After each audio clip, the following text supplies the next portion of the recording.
Good day, everybody, and welcome to 20 Minutes on Ice, powered by the Garage Door Sports Network. I'm your allergy-riddled host, Ryan, and as always in the co-host position is Nick. Less allergies for him. We're coming to you live, as we do every Sunday night on Twitch. Well, usually Sunday, Ryan. Usually Sunday. It's our most likeliest day to go live on Twitch. If you're watching on YouTube, be sure to hit that like button. That really helps us out.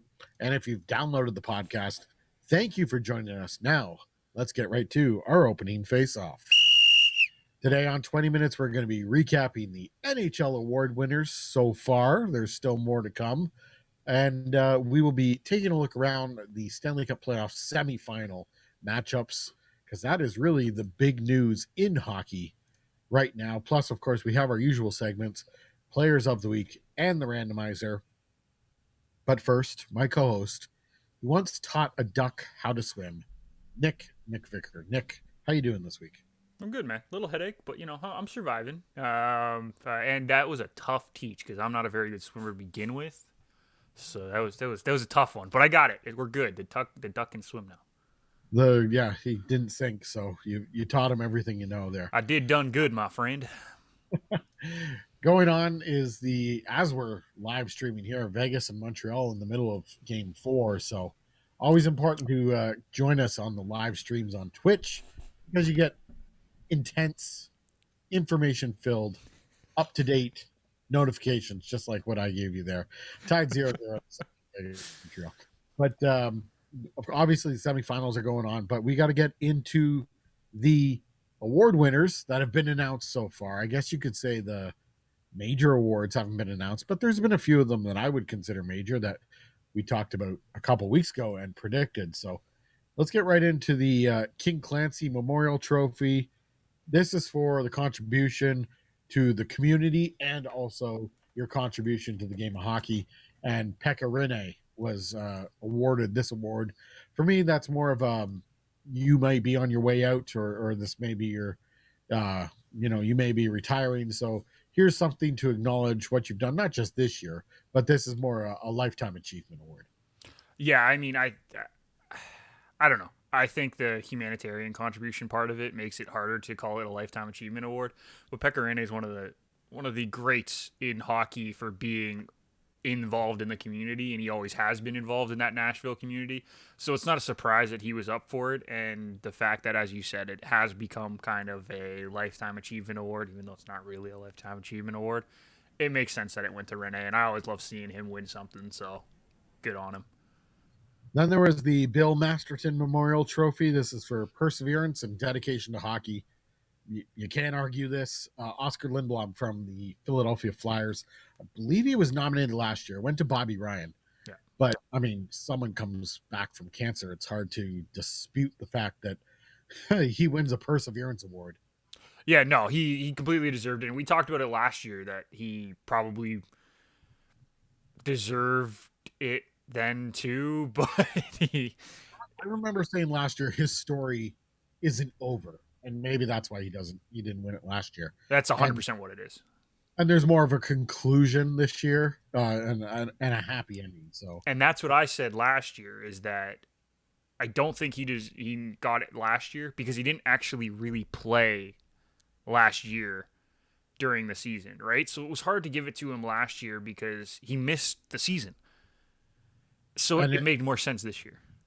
It's hard to argue any winner or even nominee of this award. I mean, how can you say someone deserves it and someone else doesn't deserve it? Everyone who was nominated for the award deserves it and deserved to be recognized. So the next award that was announced, the Jack Adams, I believe we both said Rod Brind'Amour, and he did end up winning it for the Carolina Hurricanes. So again, an award that I find is tough to determine because you're just looking at results on the ice, and that's a contribution from everyone. We're not in the room. No one had access to the room this year. So you don't really know the contribution of just the coach. But Brind'Amour, Jack Adams Award winner. Yeah, and it is hard. And you nailed it on the head there, Ryan, that no one's really had the opportunity to see how important each individual coach has been in the room in times of, I guess, stress for these teams. So it's sort of hard to really quantify how valuable they were, but just to see what Brind'Amour has done with this team over the last few years, in my opinion, put him in the conversation the last couple years, and he gets the award this year. So Yeah, well deserved. I mean, you could say that for everyone, including the Selke Award winner, Alexander. it's the Barks and Hubie Watch 2.0, Ryan. I'm breaking in. Boom. Okay, Barkov, Selke Award winner, because he's a Florida guy. We get to put up the special banner for him. There you go. a surprise final Barks and Hubie watch, but absolutely, absolutely fitting. Definition of the award is the player who excels at both the offensive and defensive aspects of the game. So some fourth line plug who keeps the top guys off the scoreboard can't win this trophy because you also have to excel at the offensive part of the game. But Well, actually, technically, isn't it just the best defensive forward? that's what when people summarize it, that's what it they say it is. No. But The Selke Trophy, presented annually to the forward best to excel in the defensive aspects of the game, voted by the Professional Hockey Writers Association. They don't have to excel at both. They if just that's usually do.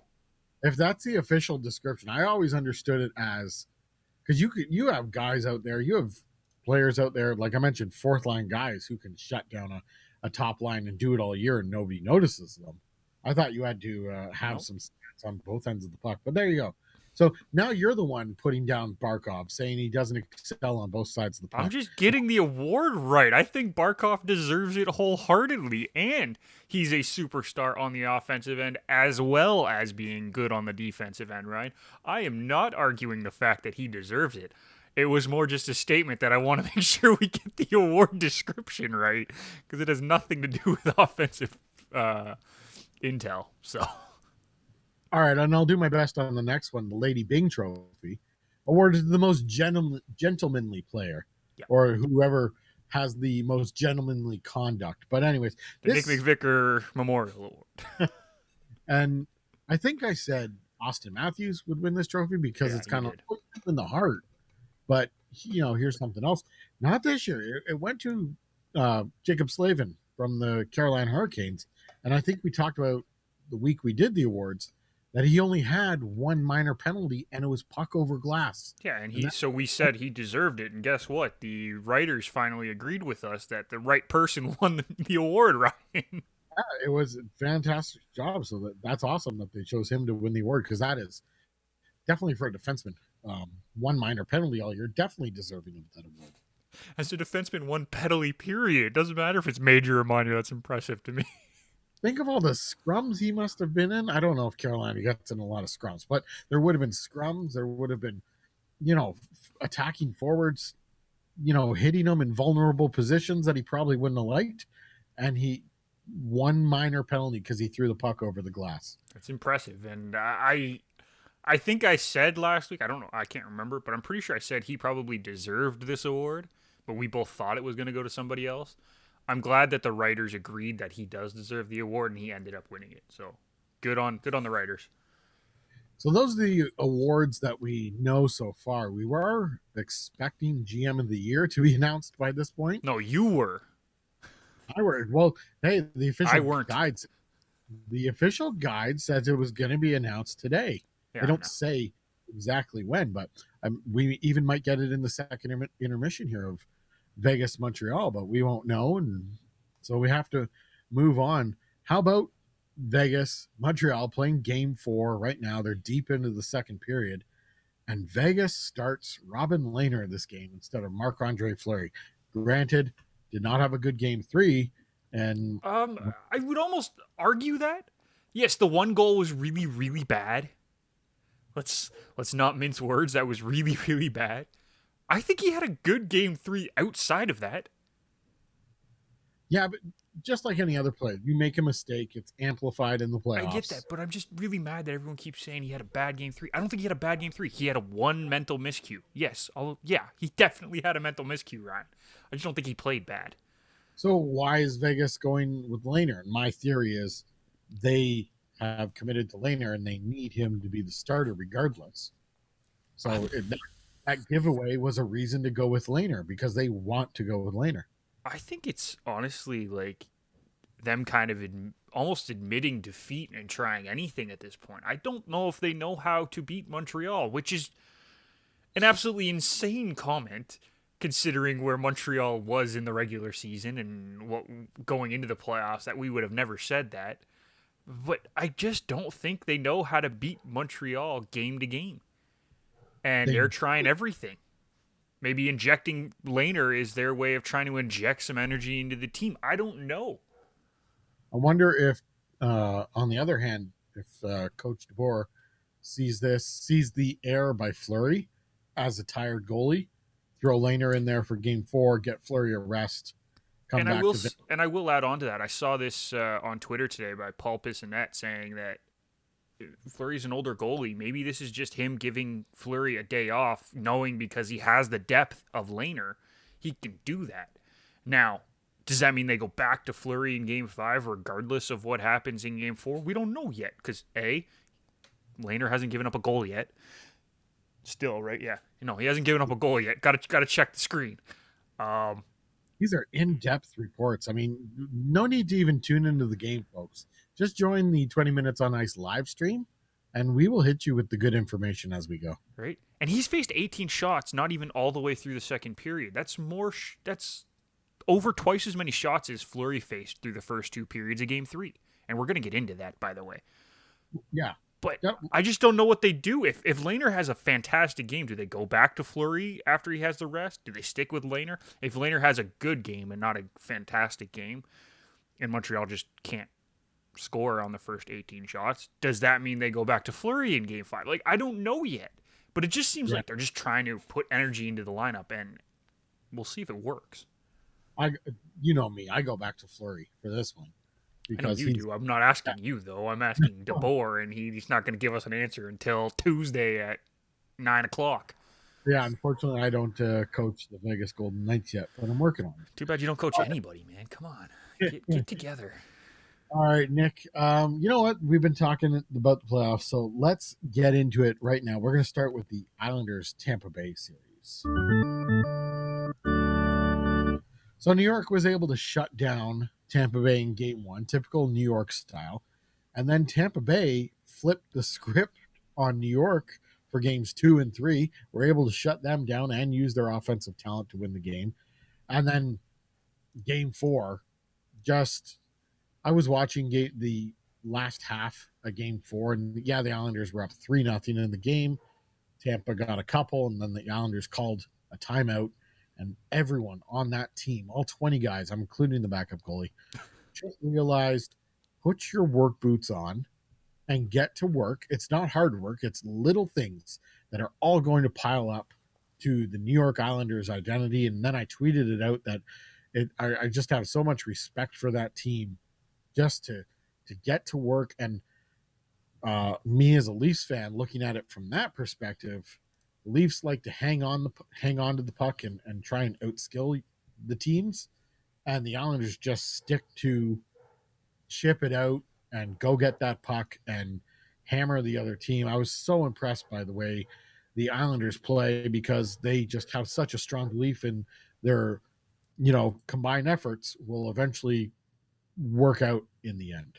That is the definition of buying into a system right there. And we've talked about it so many times, so I don't want to harp on it again, but they've bought in, and they don't have, no offense to Matt Barzal, they don't have like the superstar talent we're seeing on the Tampa Bay Lightning, and they don't have the superstars that we see on Vegas, right?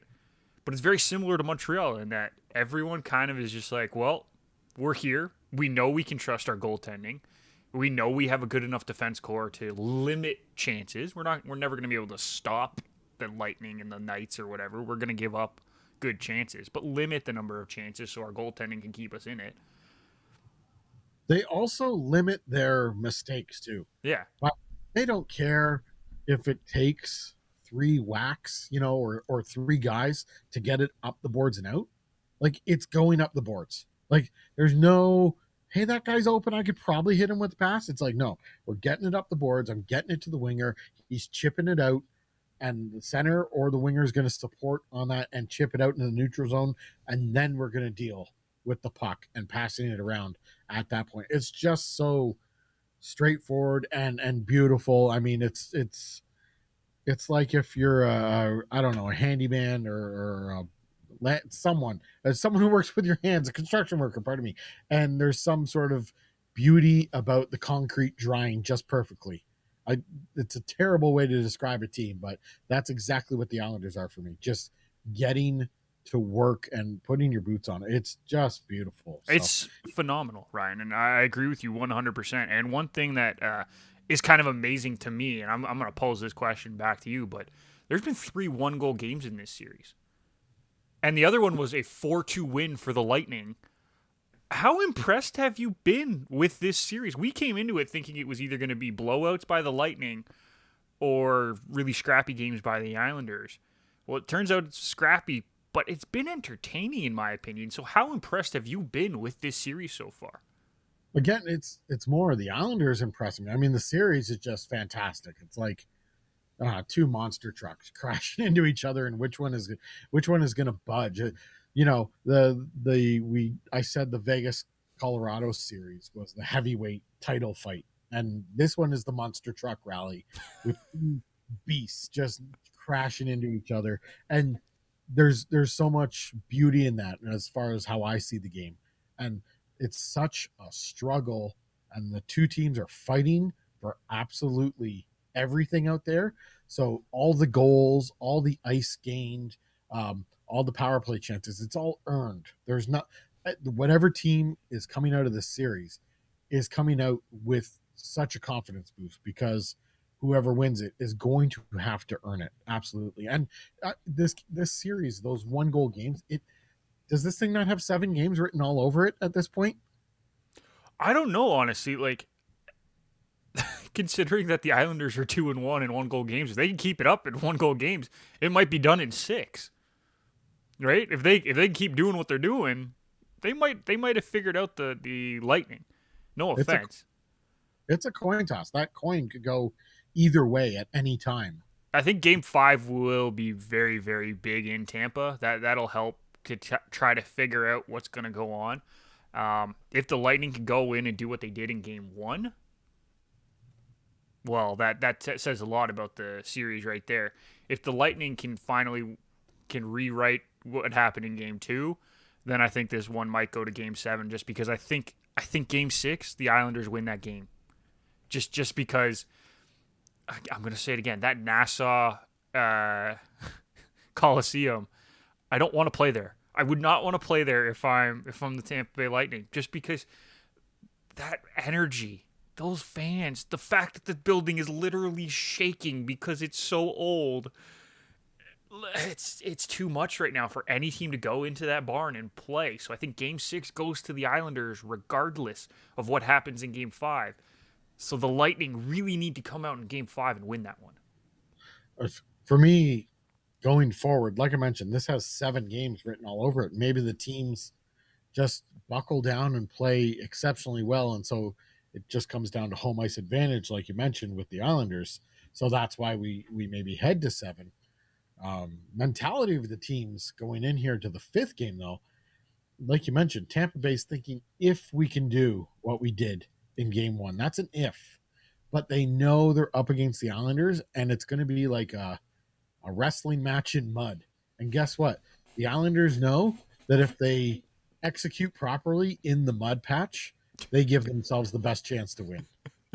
So, That is a very unique take there, Ryan.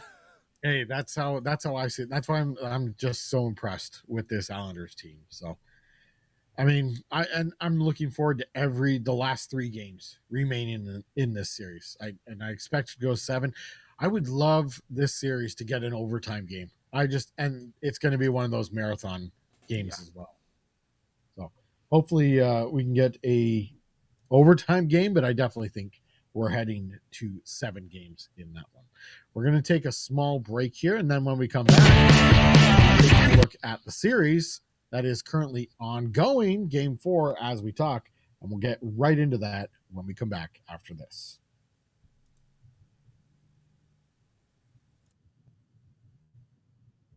Hey guys, it's producer Jake here from Benninghouse. the Garage Door Sports Network's ultimate degenerate gambling podcast. Catch our episodes weekly on Apple, Spotify, and Google as we bring you banter, laughter, and of course picks for all sorts of games throughout the week. Give us a follow on our socials at BettingHousePod, where you can catch all our bets each week, as well as some bonus content. Remember to always gamble responsibly. Let's get rich. We are back 20 minutes on ice. Nick, guess what happened while we were away at commercial break? Oh, I know Montreal. this one. I know this one. I know this one. Fill us in, Nick. Montreal scored a goal. Looked like it came after our Vegas power play, too. It did. Yeah, so Montreal up 1-0 in game 4, up 2-1 in the series. I do not know how they're doing it. Maybe it's my hatred for the Montreal Canadiens, but I'm not Just a little. I'm not nearly as impressed with them as I am with the New York Islanders. But Montreal's doing it to Vegas. I don't understand it, but that is just how that series is working out. Is Montreal actually competing with Vegas, or is Vegas just not playing up to the level of play that Vegas has been playing up to? That's a great question, and honestly, I'm not 100% sure how to answer it. And sorry, I'm trying to send out a tweet here, but I'm really not sure if we're seeing Montreal outperform what we expected of them, or if this is the Montreal team that they've played all year, but it's just playoff hockey works really well for them because everyone's gripping their sticks a little bit more. Because if you watch the games, I don't think they're doing anything differently. They're still playing. I mean, they're other than the fact that they have the young kids actually in the game and not sitting up in the press box. They're really not doing anything a whole lot differently than they did in the regular season. Carey Price is playing maybe a little bit better. I think maybe everyone's upped their game a little bit. But overall, this is the same Canadiens team that was in the regular season. But playoff hockey suits them, I guess. So I wouldn't say that Carey Price is even like he's doing really well and he's performing at an elite level. And so are all the other goaltenders here in the semi. absolutely. He's not head and shoulders above everyone else. He is in that pack and he's leading that pack, and that's why I was just saying he's playing a little bit better than he did in the regular season. Yep, and he's brought his level of play up as is expected from everyone, and now Montreal has this sort of rallying point, this rally cry around their head coach who's missing because he's going to have to isolate for 2 weeks because of COVID, and you got Luke Richardson who's got an emotional story as far as his road to this point. So now Montreal has this rallying cry where they can all focus and do, they're doing it for Luke, and they're doing it for Dominic Ducharme and all this, and they have this kind of like Colorado in 2001. It was win it for Ray Bourque, and Win it for that Ray. always helps a team. And I don't understand though what they're doing to other teams. You're not hearing, oh, Montreal's really clogging up the neutral zone with a trap, or Montreal's defense is really keeping everything to the outside. You're not hearing any of that. Well, I was going to say that they have been keeping a lot to the outside, and the chances that they do give up aren't super dangerous, except for apparently to Alex Pietrangelo, because he's the only one that seems to get dangerous chances in this series, not named Cole Caulfield. Well, you say that, and then if you look at the stats, I believe Carey Price has had to make more saves. He's had to make more saves, but a lot of them have been not very dangerous chances, in my opinion, in this series alone. I think in the Leaf series, he faced a lot of super dangerous chances and made some great saves. In the Jet series, I think he even faced a few more dangerous chances, but I haven't seen a whole lot of super dangerous chances other than the few that I mentioned with Pietrangelo and maybe the odd one here or there. I just don't remember him making any of like the super dive across the net saves, right? I don't know if I'm wrong, but a lot of the stuff has just been to the outside because that's where the Montreal Canadiens system is allowing the Golden Knights to be. And they're not finding a way to the middle.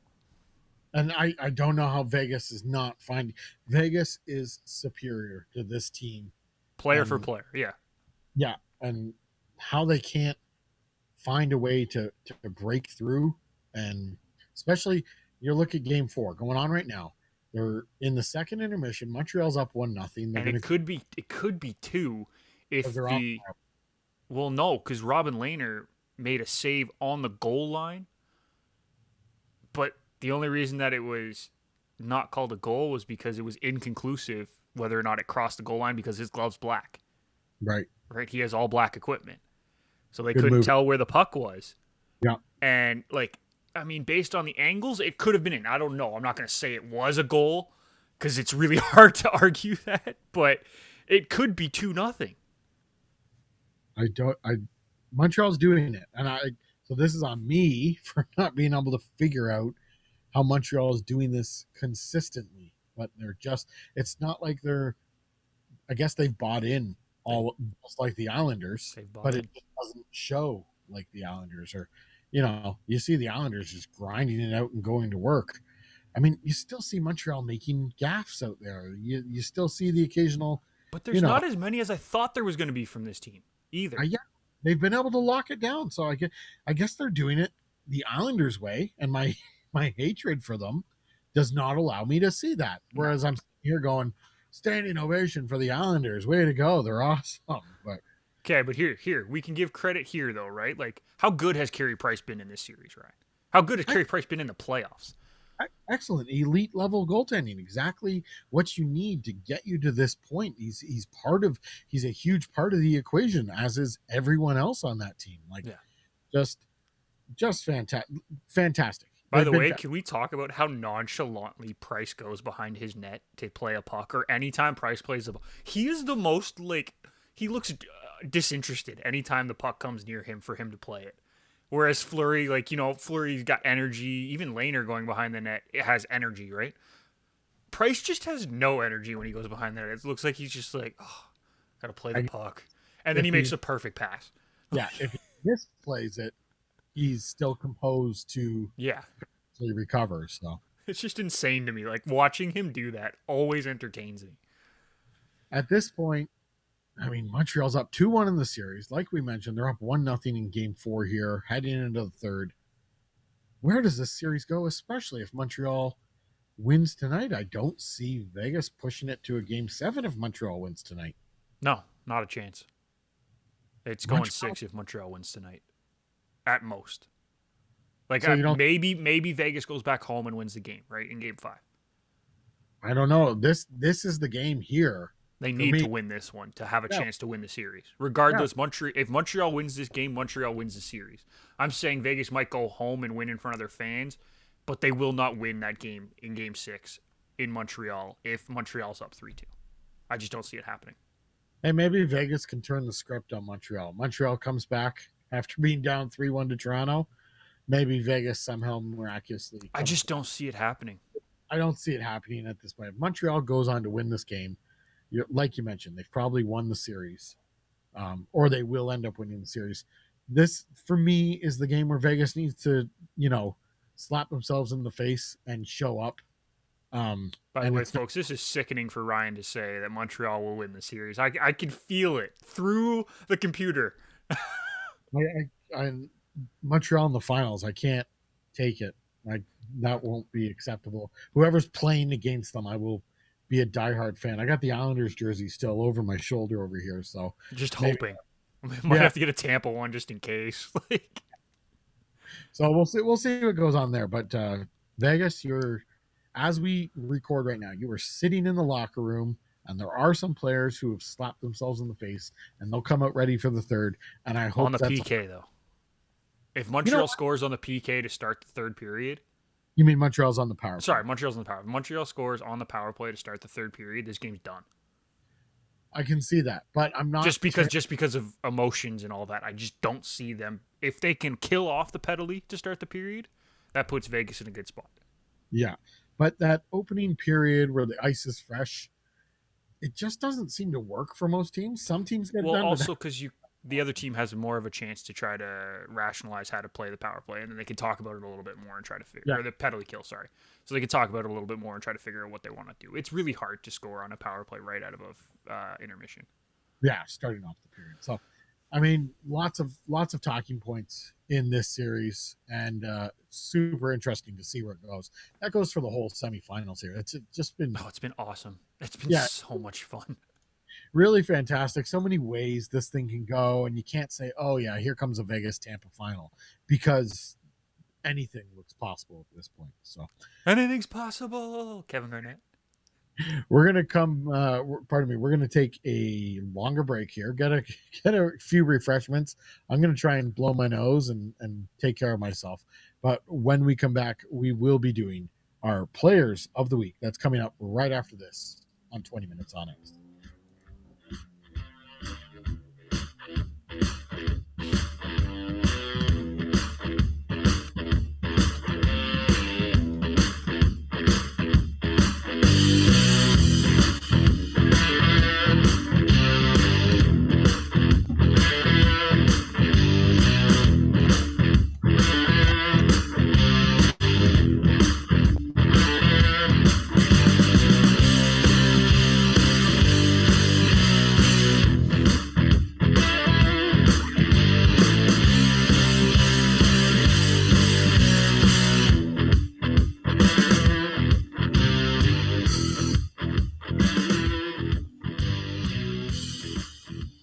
We're back. 20 Minutes on Ice. Ryan Haslett, Nick McVicker with you. And Nick, here we go. It is time for our players of the week.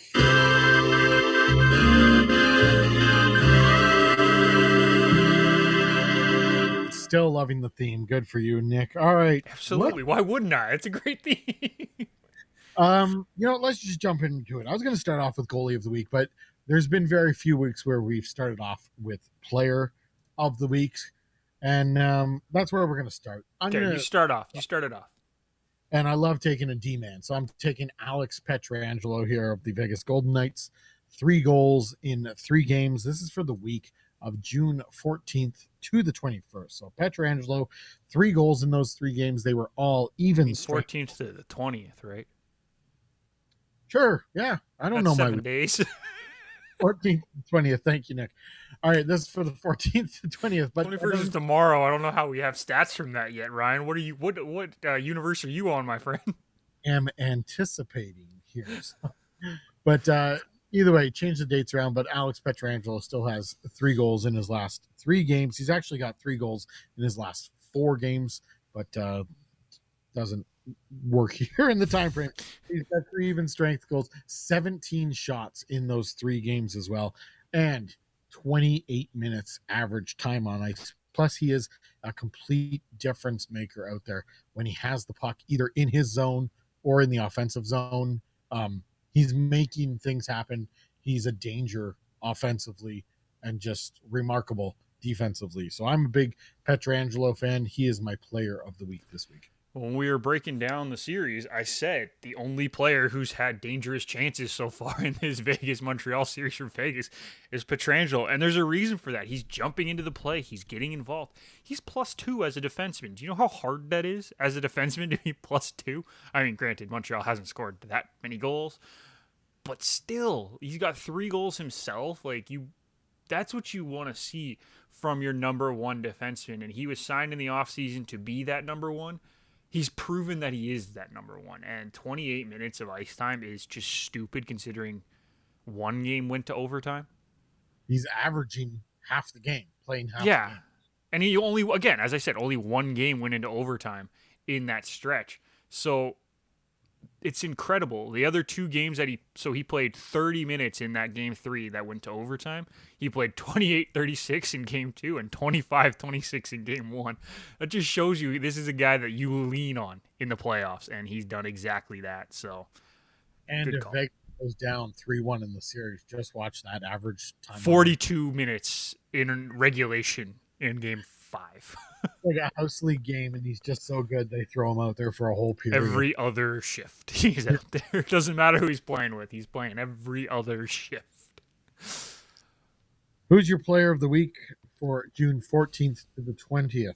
Yes. Well, you decided that you no longer want to do rookies of the week, Ryan, in the playoffs because you don't think they deserve it. No. There's not a good pool of rookies So you can participate in that dog and pony show, but I'm not getting involved in that. Okay, well, my player of the week is also my rookie of the week because Cole Caulfield has looked great this week. In 3 games, he has 2 goals and an assist, but it's more than that. I know he's only playing 15 minutes of ice time a game, even though it feels like he's playing like 20 minutes. He always seems to be out there. He's just so dynamic. And that's the kind of player that Montreal's been missing for the last few years. They haven't really had that super dynamic player for a long time. So to bring this kid in who has gone through every level of like American hockey possible, going including college, and now he's playing on your, I mean, quote unquote top line because they play 4 lines pretty evenly. I'll give Montreal credit in that. It's incredible to watch, and he flies around. He makes really good decisions. He's just the kind of player Montreal's been missing for a long time, and he's got 9 shots this week, scored 2 goals, 1 on the power play. Like, Ryan, how can it get much better than that for a rookie, let alone a player this week? He was tied for second in goals by players this week. Well, you said he's a dynamic player, and the fact that he only is averaging 15 minutes on ice, but That's a system thing, though, in Montreal, because I don't think anyone's averaging more than like 16 minutes on the Montreal Canadiens this week. he's noticeable, so it feels like he's out there for more than 15 minutes of the game. So, like you mentioned, he is a dynamic player, so that is an excellent choice for your player of the week. And if you're playing rookie of the week home game, sure, you can take Caulfield as well. If you want to shout out, White Cloud also had a really good week for Vegas, in my opinion. I think he's going to be a superstar defenseman at some point in this league. Not Again, yet, but I think he's going to get there. A rookie defenseman that Vegas can throw out there, and he's not going to play Pietrangelo minutes right now, but you don't have to worry overly about him. He's going to make rookie mistakes, but he's not going to make like questionable Egregious rookie mistake. Yeah, where He's not going to make Toronto Maple Leaf rookie mistakes. Good one, Nick. Ooh. Goalie of the week. I don't like where you're going to go with this. No, you do, and it's a fair statement because I don't think you dislike this player. You dislike the team he plays for. But Carey Price is my goalie of the week. 925 save percentage, 254 goals against average. He gave up 8 goals in 3 games in the playoffs. Let's not forget that. On 106 shots. He's faced 20 plus more shots than every other goalie this week. And every other goalie has played 3 games as well. So he's basically faced more shots than Vegas goalie Marc-Andre Fleury faced in Game 3. It felt like. I know that's not true, but it felt like that. We talked about him. He's a huge part of Montreal's success. He is playing elite right now. One of the best goalies in the world, if not the best goalie in the world right now. And you can't argue with that pick. And I went with a player who has similar stats to Price, right up there. Actually, he has better stats this week. I'll give him credit.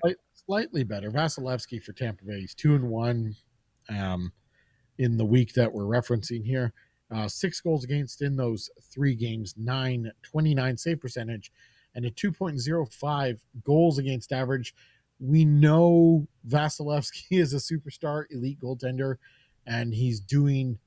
It's hard to say superstar elite goaltender things. Yeah, exactly, and it's hard to say, "Oh, this guy's amazing," because we've seen it all before. But I mean, we saw it last year. Yes, exactly.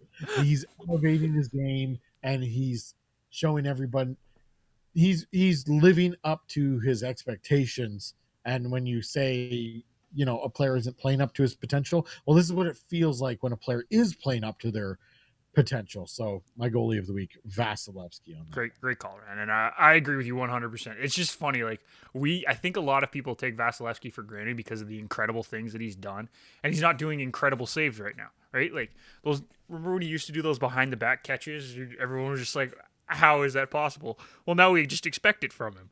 So it's kind of unfortunate for him. Yeah, and I can't help but wonder.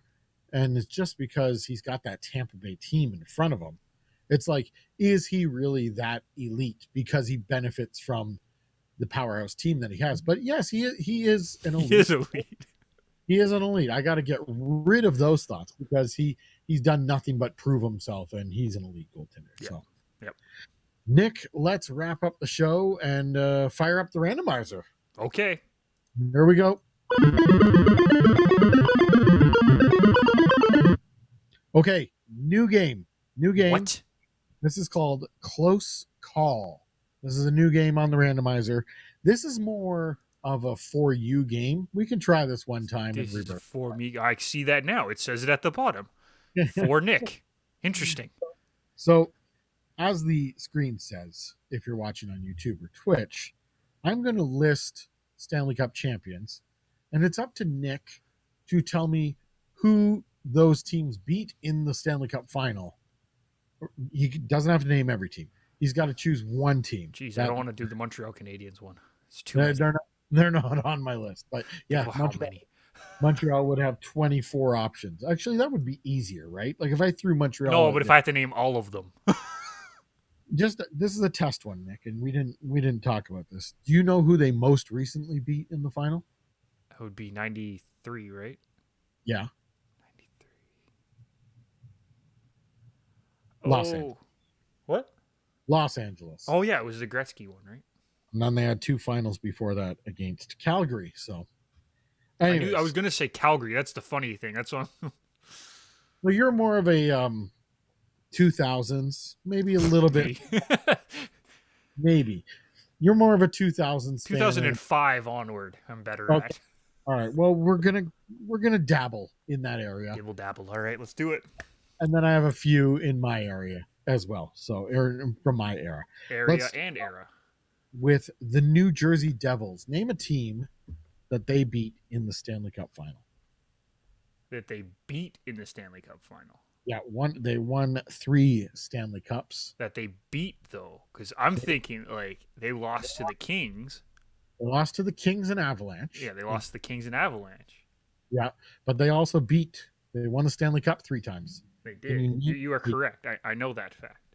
Yeah, name a team that they beat in the final. They beat Detroit in the final. They did. 95. They swept them. Yep. That was a shortened season. So 1 point for Nick. Ding. Who else did they beat? Because I'm curious now. Who did they, in the early 2000s, which one did they win that?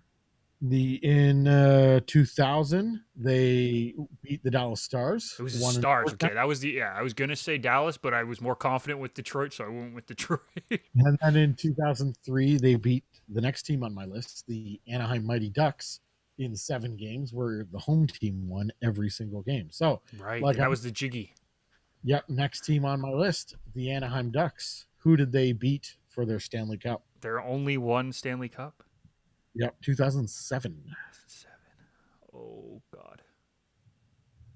Who did they beat? Who was coming out of the East back then? 5 games. And this team beat Buffalo, I think, in the semis. And that probably doesn't help. No, that doesn't help me at all, Ryan. Thank you, though. I appreciate the assist, but Yeah, here, this might give it away. They're a Canadian team. Anaheim beat a Canadian team. Ottawa. Ottawa, there you go. I was gonna get there. I think no, that was 2004. Never mind. My little Ottawa thing back there is 2003, 2004. I also referenced this team when we talked about New Jersey. Who did the Dallas Stars beat in the Stanley Cup final to win their Stanley Cup? Oh, God, what year was that? 99. The Dallas Stars have made 3 Stanley Cup finals. Yeah, and they've lost 2. The Minnesota North Stars before them have made 2 Stanley Cup finals and lost both. They lost them both, right? Yeah. I knew that. Don't know why I knew that, but not talking North Stars, but the Dallas Stars. Who did they 97? beat? 99. 90. They said 97. 99. 99. Yeah. 99. So the year before that, the Devils. Overtime goal. Very famous overtime goal to win them the Stanley Cup. Was Buffalo. There you go. Yeah, no, I was just trying to put it together because I'm like, who did they play the year before? And then I remembered the only Eastern team that I could think of was Buffalo, even though Buffalo's not really East, but whatever. Brett Hall, toe in the crease. Yes, the infamous toe in the crease. All right, that's 2 for 3. All right. You're 3 for 3 so far, 3 Nick. for 3. 3. I am? Yep, you Oh, are. because you kind of helped me with Ottawa, right? Okay. That's all right. I got 10 teams. I'll So, do a half point for that one. I won't really give myself the full points, but continue. all right. This next team has lost to the Detroit Red Wings and then 4 years later came back to the Stanley Cup final and won. They are the Carolina Hurricanes. Who did they beat? 2006. Edmonton. Correct. Well done, I Nick. remember watching that one All right, Nick. because I This was with my one, buddy at his house, and I hadn't seen him for months, so it was really cool that we got to hang out and watch that game. So I do remember being in a bar watching on a big I screen wasn't old enough to be in a on a poorly projected image wearing my Wayne Gretzky Oilers jersey. That was fun. And then the Oilers lost game 7 there. So they were down 3-1 in the series, then they came back. This one should be easier for you. The Chicago Blackhawks. Oh, jeez. Philly. That's correct. 2010. Do you know who they beat in 2013 and then again in 2015? There are two separate teams. Do you remember who they beat? I want to say Boston, but Yeah, 2013. That's where Chicago scored 2 goals in the last like minute and a half when it looked like Boston Right. had game in hand and yeah. was going to finish game 7. Yeah. And then did they beat Pittsburgh? Not Pittsburgh, Tampa Bay in 2015. Oh, it was Tampa, right? It was Yeah. the beginning of this Tampa dynasty, I guess we can Now kind of you call could say that. Yeah. Yeah. All right, Nick, maybe we're venturing off here, but I think you might get this one. it. The New York Rangers. The New York Rangers. New York Rangers. Yeah. I have 3 options here. Name one of the teams the New York Rangers have defeated in the Stanley Cup final. I don't know why I'm feeling this. When are the 3 championships? Just because I'm curious. Does that help or no? No, I don't know the New York Rangers championships off the top of my head. I know their most recent one. I don't want to give you the year because I feel like it would give it away. It was before you were born. I want to say Boston is one of them. Boston is not one of them. Really? I don't know why I thought Boston was one of them. That's a fair. The other one I was going to say was Detroit, but Detroit is not an answer as well. so I have no clue then. All right, the Vancouver Canucks in '94. Oh, okay. Yeah, the year before Also I was beat- born. Yeah, they also beat the Toronto Maple Leafs twice in the Stanley Cup final, at least twice. Oh, okay. That was before both of us were born, and anyone listening. And Well, maybe they not also- anyone. you would never get this, but they also beat the Montreal Maroons in the Stanley Cup final. Oh man, and we were talking about the Maroons before the show. There you go. Should have So, guessed the Maroons. I don't All know right. why I thought they had played Boston early on. it's a fair guess because they're both original 6. So Yeah, I don't know. let's go to the other New York team. The New York Islanders won 4 cups in a row. Can you name Edmonton. a team? Good. They defeated Edmonton for their final Stanley Cup. They also defeated Vancouver, the North Stars, and the Calgary, Philadelphia. didn't they? No, not Calgary. Oh, Minnesota, Vancouver, and Philadelphia. I thought for some reason I thought it was Calgary and then Edmonton for the last 2, but No, Vancouver and Edmonton. I believe, okay. For the last. All right, I just mentioned the Flyers. They're the next team on the list. Who have the Flyers defeated back-to-back years for their Stanley Cup wins? There's 2 different teams here. And just to make it super confusing for you, they both start with the same letter. Yeah, I know. That's a really solid hint, right? Oh god, this is what back in the like This is 80s, the 70s or 80s. Mid-70s. This is the Broad Street Bullies. 74 and then again in 75. And then they were defeated in 76 by the Montreal Canadiens, Yeah, I knew that one. who went on a run of 4 straight there, Yeah, I knew that one. followed by a run of 4 straight by the Islanders, followed by a run of 5 of 7 by the Edmonton Oilers. So mid-70s to the late or early 90s, it was like 3 teams winning the Stanley Cup. Oh man.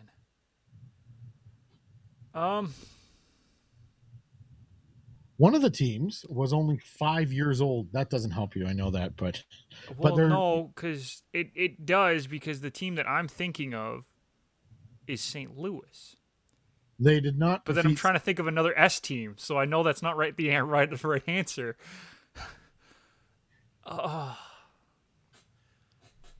Few more seconds here, Nick. And Calgary. no, good try. Boston and Buffalo. Boston and Buffalo. Really?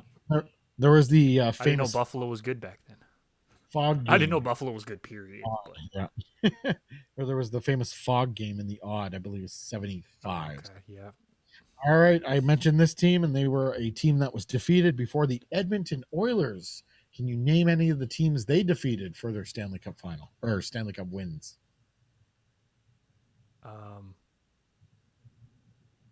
Amazingly, there's 5 Stanley Cup championships, and they only defeated 3 different teams. I knew that because I did a project on this, and now I can't remember who they beat. I think we just talked about it a few teams ago. I know Calgary won in the same time frame, but they were from the same division. I'm assuming, weren't they? And that's where Steve Smith banked in the puck off Grant Fuhrer and put it in his own net. Yeah. And Calgary ended up going on to play Montreal. And they won. And they won.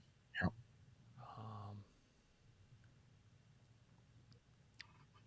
Like I want to say the Islanders because I know they were good before that. That is correct. Okay. Yeah. So then can I guess one of the other ones? Yeah, you got 2 left. In 84, they defeated the Islanders after losing to them in 83. Yeah, okay. That's what I thought. I The think next 2 were against the same team, and then the 2 after that were against the same team. Yeah. And this was the 80s, as you said. Yeah, 85 and 87, and then 88 and 90.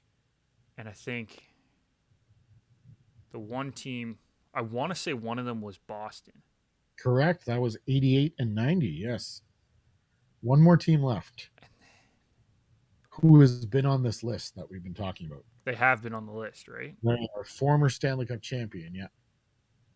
They lost twice to the Oilers in 85 and then in 87. This was an instance where in 87, the losing team had the Conn Smythe winner on it. It's Philly, right? That's right, Nick. Way to go. You got all 3. I was debating in my head. The reason that it took me so long, I was debating in my head whether it was in Montreal or Philly. I don't know why I thought Montreal, but well, because they made the Stanley Cup. They won the Stanley Cup in 86, so that would be reasonable. That was when Patrick Waugh was a rookie and showed up there. So, but the Oilers never played Montreal in the Stanley Cup final. And the final team, I feel like you can get this one.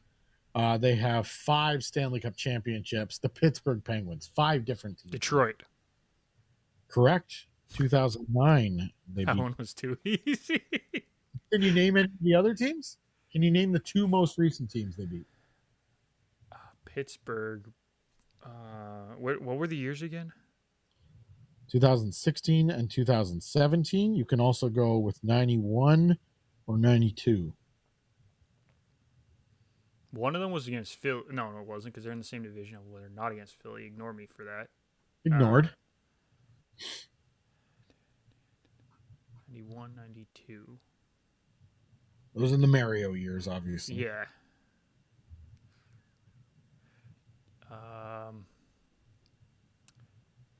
The 2 more recent ones. One of them was LA, wasn't it? No. Really? No. LA, no. You're in the right state for one of them. San Jose, then. Yeah. Because Anaheim has not been good enough the last 5 years to even get close. You played a team wearing yellow.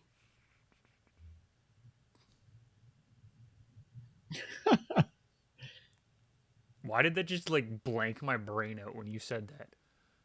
Nashville. Oh, I would have never got that from that. All right. Didn't even register. It's before you were born. Would you know those 2 teams they beat in the early 90s? They were West Coast teams, right? Well, Western Conference teams. Nope. One's an original 6, and one is no longer playing in that city. One is no longer playing in the city. But they do have a hockey team again. What? Winnipeg? They got a team back, not Winnipeg. No, Minnesota. They beat the Minnesota North Stars in 91. Okay. And then they beat the Chicago Blackhawks in 92. Yeah, no. So, okay. Yeah, they were Western Conference teams, but... Oh, you said teams from the West, but yeah, well, Sorry. No, I said West Coast, and then I corrected myself. I meant Western Conference, so that's my fault. Colts, Nick, at the time they were Clarence Campbell I know. Conference. I mean, now they would be considered a Western Conference team, and that's I needed to specify. It's my fault. All right. 8 points out of 10. That's exceptional, Nick. Well done. I got to give you the win on that one. So It's 7.5. I'm not taking the full one on the Ottawa one because you gave me the assist. So that's still a strong pass. Congratulations on that one. Thank you, Nick, sir. so. Thank you. There's the horn that brings an end to this 20 minutes on ice. Be sure to subscribe to the show. And if you're watching on YouTube, hit that like button. That really helps us out. Follow me on Twitter at Ryan_H16. Follow Nick at Nick McVicker. And follow the show on Twitter and Instagram at 20 Minutes on Ice. You can also head on over to GarageDoorSports.com. Find us and all of the other network shows under the shows tab. We will be back next week live right here on Twitch, hopefully Sunday. Until then, thank you for listening. Goodbye, everybody.